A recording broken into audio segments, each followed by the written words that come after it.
18% ha sido el avance del índice accionario DAX de Alemania en lo corrido del año.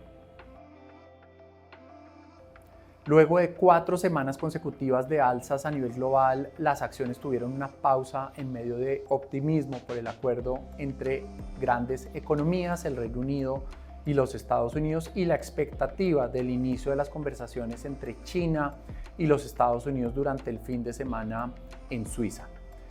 Esto luego de mensajes públicos del presidente Donald Trump, nuevamente, que insta a los inversionistas a comprar acciones. Sin embargo, la Reserva Federal de los Estados Unidos decidió dejar las tasas de interés sin cambios, mientras que el Banco Central de Inglaterra hizo un recorte adicional de 25 puntos base hasta el 4.25% en una decisión dividida en la que 2 integrantes incluso votaron por un recorte mayor de 50 puntos base. En Colombia las acciones tuvieron un desempeño positivo, los títulos de deuda pública con alzas cercanas al 1%, lideradas por los títulos de menor plazo por la sorpresa de recorte de tasas de interés para algunos en el mercado, las mayores operaciones puntuales en plazos cortos y el anuncio de nuevos canjes de deuda. Y la tasa de cambio cerró esta semana similar a la semana anterior, aunque sí registró al inicio de la semana un nivel alto, el más elevado desde mediados de abril. Sin embargo, conocimos que la inflación anual en el país subió sorpresivamente de 5.09 a 5.16% el último mes, y en particular para la medida básica de inflación, es decir, sin el ruido de los componentes más volátiles, rompió su tendencia bajista desde mediados del 2023. El equipo técnico del Banco de la República, en su informe de política monetaria más reciente, subió su estimación de inflación para el cierre de 2025 de 4.1 a 4.4%, mantuvo la estimación de crecimiento para 2025 de 2.6%, pero revisó a la baja para el 2026 la estimación de crecimiento económico de 3.4 a 3%. Pensamos que el acuerdo comercial bilateral entre los Estados Unidos y el Reino Unido es limitado, mantiene los aranceles del 10% a las exportaciones británicas, amplía ligeramente el acceso agrícola para ambos países y reduce los aranceles prohibitivos de los Estados Unidos a las exportaciones de automóviles británicos. A pesar de que Trump anunció que iba a ser un acuerdo muy importante, pensamos que no fue así. No solo porque el acuerdo requiere ser aprobado por el Congreso de los Estados Unidos, lo que tomará probablemente más de los 90 días de la pausa anunciada, sino que es solo un bosquejo general y luego vemos que van a venir mayores detalles y negociaciones legales que pueden tomar varios meses. Trump impuso un arancel de 25% sobre los vehículos importados y sus partes, sumado a un 2.5% ya existente. Esto bajó a 10% esta semana para un máximo de 100.000 vehículos, que coincide con el monto importado en 2024. Sin embargo, si el Reino Unido exporta más de ese número, estará sujeto a un arancel de 27.5%.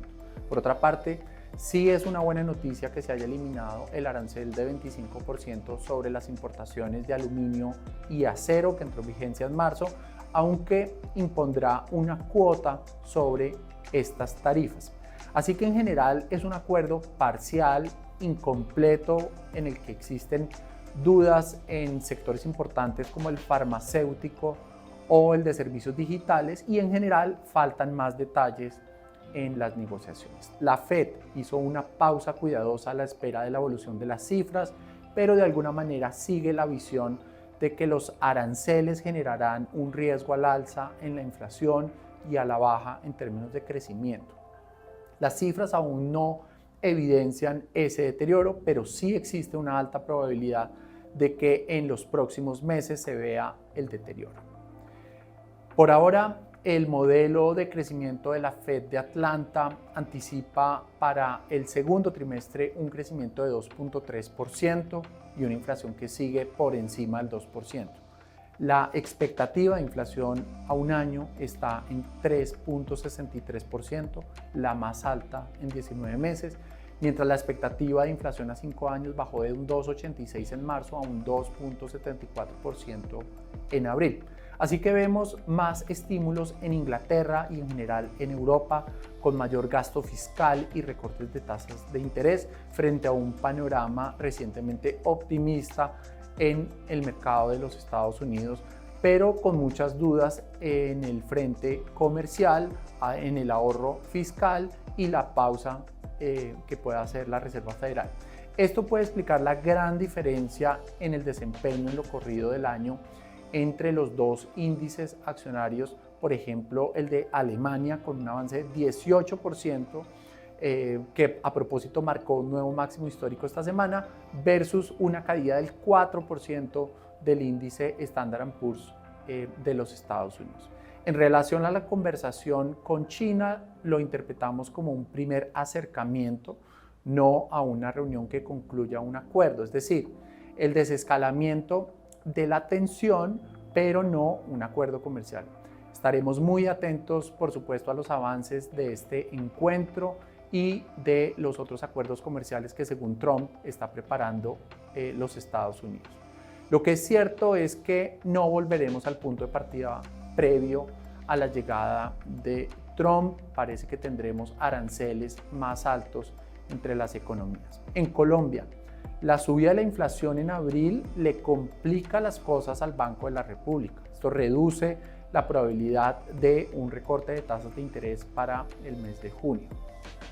La decisión tendrá en cuenta, por supuesto, también el posible recorte de gasto del gobierno en la publicación del marco fiscal de mediano plazo a mediados de junio. Por ahora seguimos viendo valor en los títulos de deuda pública interna TES. La semana que viene tendremos mucha información económica. Estaremos atentos en los Estados Unidos a la publicación de la inflación, ventas al por menor, producción industrial, cifras de vivienda, índices regionales de actividad, encuestas de sentimiento de los consumidores y a los comentarios de varios integrantes de la Reserva Federal. En Europa esperamos el dato del PIB del primer trimestre y datos de industria. En Colombia tendremos las cifras de ventas al por menor, producción industrial, confianza del consumidor y el dato del Producto Interno Bruto del primer trimestre.